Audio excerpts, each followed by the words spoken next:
So, hi all. We are from Wix. Moran is also joining us. Nir is the president and CEO of Wix.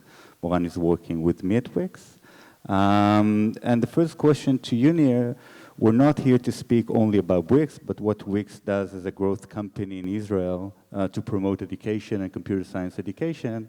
And the first question to you will be, what is Startup Nation and how do you see Startup Nation? I think, as you said, we didn't come to talk about Wix. We wanted to talk about the education and how I think it ties up to many of the things that Eugene just spoke about. And I think that Startup Nation is no longer a vision, it's reality. And I think that it is threatened, as Eugene mentioned before, by the fact that a lot of other countries are trying to beat us to being as innovative as we are. And they're spending a lot of money and a lot of efforts into doing it. And even if it wasn't threatened, I think it's not enough anymore. Because you need a bigger vision. You need somewhere, you need to think about the future and not relish on the present. And in my mind, and I think that Wix embodies that kind of thought, and we see more and more of it now happening in the ecosystem, is that it is time for Israel to evolve from being a startup nation, which it already is, you've seen the numbers, to high-tech nation.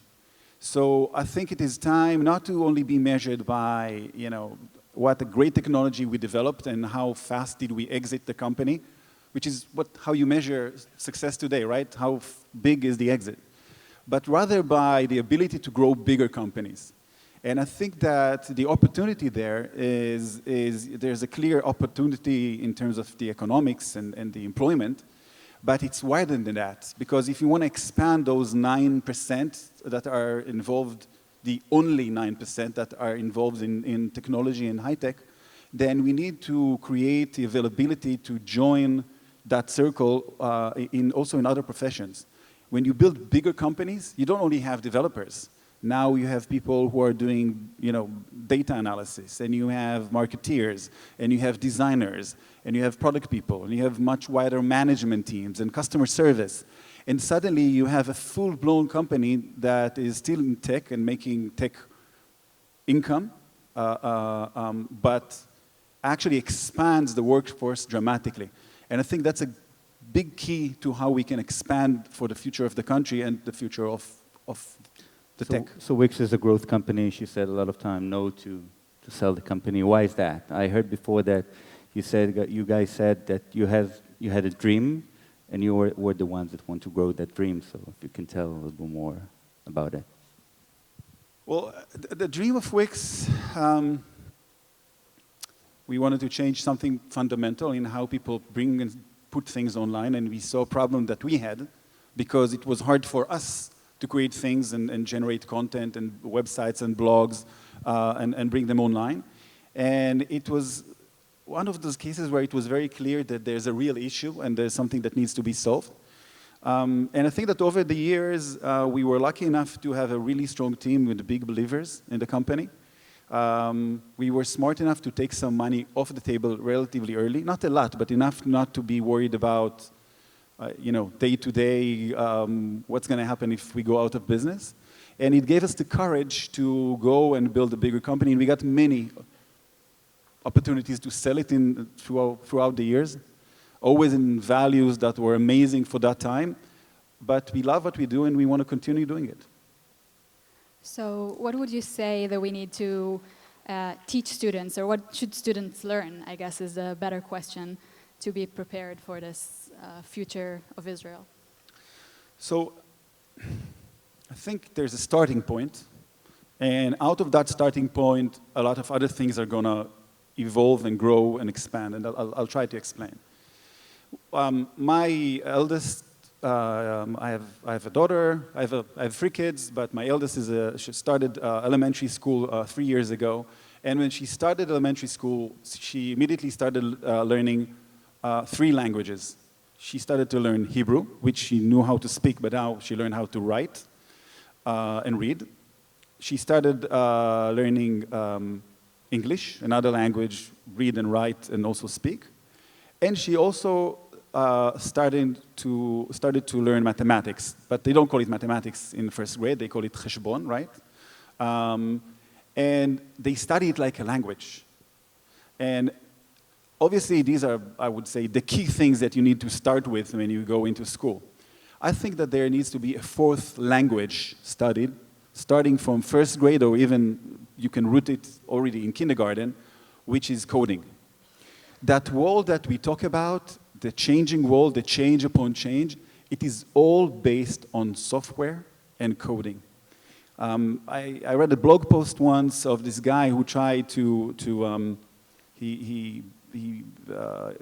his methodology was trying to measure over the history of humankind how many people got advanced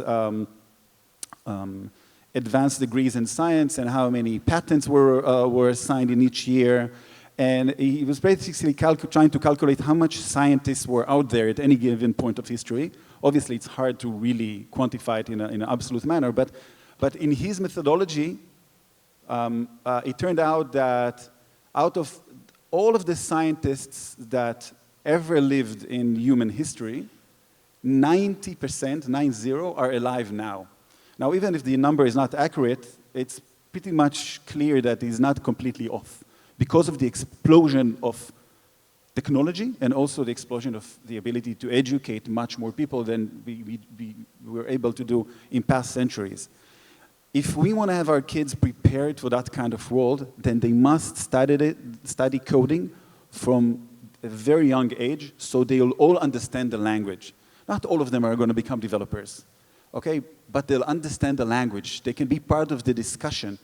They're not going to be part of that huge division between the two different economies. And more so, some of them who are more inclined to design will be able to more easily go into design and tech. Some of them who are better marketeers or have a better selling capabilities and characters will go into sales. But basically, we'll have a whole generation of people who are prepared to live in the present, not even the future, because this is the world we live in now. So maybe we'll see a quick video. Oh, I see that we don't have the time for that. You have to do the video, so you need to understand what you're talking about. We'll steal a little bit of time. We'll still 1 minute, if it's okay with you, and show a quick video of our work, what we're doing together with Code.org, which is an American NGO, and also with Tel Aviv and Yerucham municipality to work with teachers inside classroom to teach codes and innovation inside Israeli schools. אם אנחנו רוצים שהילדים שלנו יהיו מסוגלים לחיות ולהתקדם בעולם הזה, שהוא לא העולם של מחר, זה העולם של היום. להיות חלק מהעולם הזה, לדבר בשפה הנכונה של העולם הזה, אנחנו צריכים להתחיל לחשוב על תוכנה ועל לימודי תוכנה, כעל עוד שפה שאנחנו רוצים להנחיל לילדים שלנו.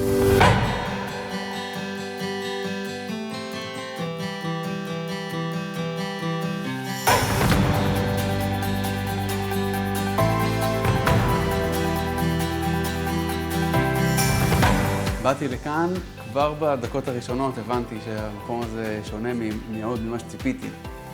ציפיתי לאיזה משהו אפורי כזה, פורמלי, אוקיי, יש לנו תוכנית, תעשו ככה, תעשו ככה. לא הייתי בכיוון.